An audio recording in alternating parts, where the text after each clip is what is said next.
Bapak Ibu, perkenalkan nama saya Azra Syafira Salita selaku apoteker penanggung jawab di Farmasi Puskesmas Jalan Dimas. Mungkin Bapak Ibu udah ada yang pernah ketemu sama saya waktu penyerahan.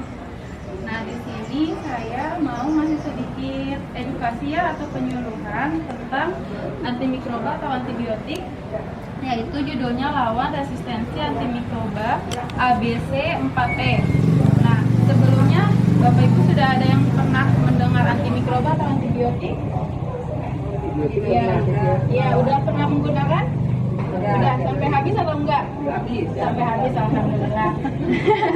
Ya, jadi saya kasih tahu dulu di sini pengertian antimikroba itu apa. Antimikroba itu adalah obat yang digunakan untuk membunuh atau mengatasi infeksi mikroba dengan cara membunuh atau menghambat pertumbuhan mikroba yang ada di dalam tubuh. Nah, antimikroba itu ada 4, antibakteri, antivirus, anti jamur, dan juga antiparasit. Nah, itu sedikit informasi tentang antimikroba. Sekarang kita masuk ke ABC. Yang pertama itu A, apa sih resistensi mikroba? Resistensi antimikroba itu berkurangnya kemampuan antimikroba untuk membunuh atau menghambat perkembangan mikroba, yaitu bakteri, virus, jamur, dan parasit yang bisa menyebabkan penyakit.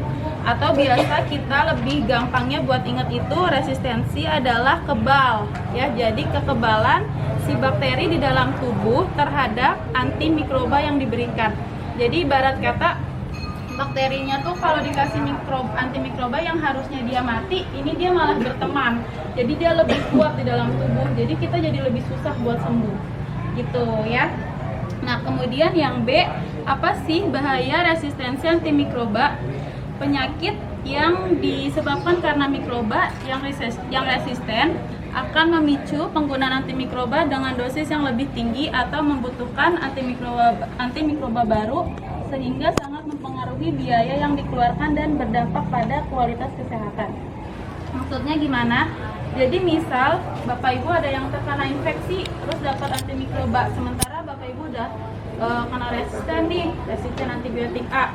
Nanti pas sakit dikasih antibiotik A itu, ibu susah buat sembuhnya. Jadi gimana caranya biar sembuh? Bisa jadi dosisnya ditingkatin.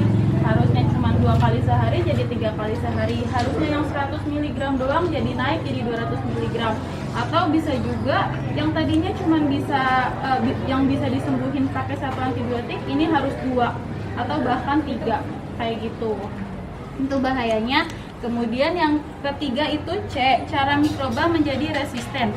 Sebenarnya mikroba ini memang secara alamiah akan bermutasi dan akan resisten dengan sendirinya. Tapi ada juga hal-hal yang mempengaruhi si mikroba ini lebih gampang buat menjadi resisten. Apa aja faktor-faktornya? Itu tadi ketidakdisiplinan dalam mengkonsumsi antibiotik.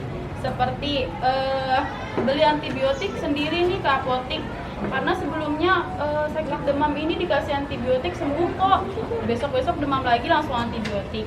Itu salah satu penyebabnya.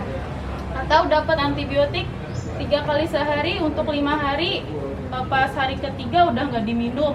Itu juga jadi faktor buat menyebabkan resistensi itu. Kayak gitu ya. Nah, kan sekarang udah tahu resistensi itu apa, bahayanya apa, gimana cara kerjanya. Sekarang saya kasih tahu gimana caranya buat mencegah resistensi itu.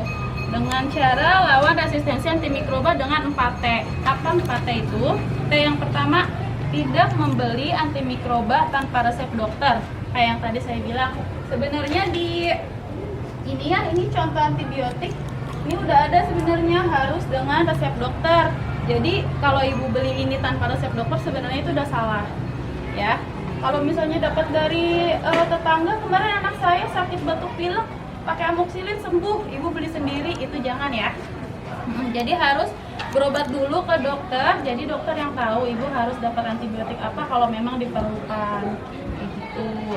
Kemudian yang kedua, teruskan pengobatan dengan antimikroba yang diresepkan. Walaupun udah sembuh, kayak tadi, misal dapat amoxicillin nih buat 5 hari dapat 15 tablet dengan durasi 3 kali sehari.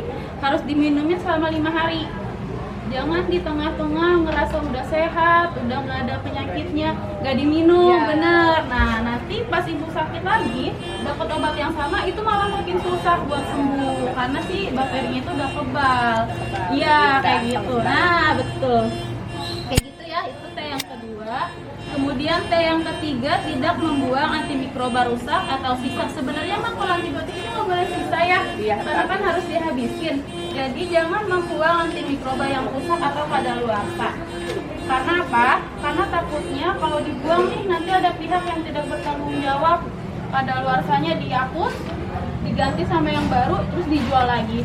Takutnya kalau kita, saudara kita yang beli itu obat udah rusak, udah kadaluarsa terus keminum gitu ya. Jadi kalau misalnya ada antibiotik rusak, boleh dibawa ke puskesmas atau ke fasilitas kesehatan yang lain biar dimusnahin gitu. Terus yang terakhir, tegur dan laporkan jika mengetahui ada sarana yang menjual antimikroba sembarangan. Kalau ibu atau bapak ke apotik terus nemuin ada orang lain lagi beli antibiotik bebas, itu mohon ditegur aja, bapak ibu sebenarnya nggak boleh beli antibiotik bebas. Kemarin saya nemuin warung di dekat rumah itu ngejual amoxicillin ibu. Saya langsung bilang, ibu emangnya nerima resep di sini? Ini harus diambil, jangan ditaruh di sini, kasih aja ke puskesmas buat dibuang. Saya langsung kasih gitu. Nanti kalau nemuin apotik yang jual bebas kayak gini, boleh lapor ke sini, nanti kita lakukan pembinaan. Gitu. Ya, jadi itu saja mungkin edukasi atau penyuluhan sedikit dari saya. Semoga dari penyuluhan ini semakin bijak dalam menggunakan antibiotik ya. Antibiotik itu harus dihabisin dan jangan beli-beli bebas antibiotik. Kalau demam sehari, 2 hari jangan langsung minum antibiotik ya. Berobat dulu, kalau mungkin lebih dari 3 hari, 4 hari, pasti kan ada pemeriksaan lebih buat penggunaan antibiotik. Ya, wassalamualaikum warahmatullahi wabarakatuh. Terima kasih atas perhatiannya, kurang lebihnya saya mohon maaf.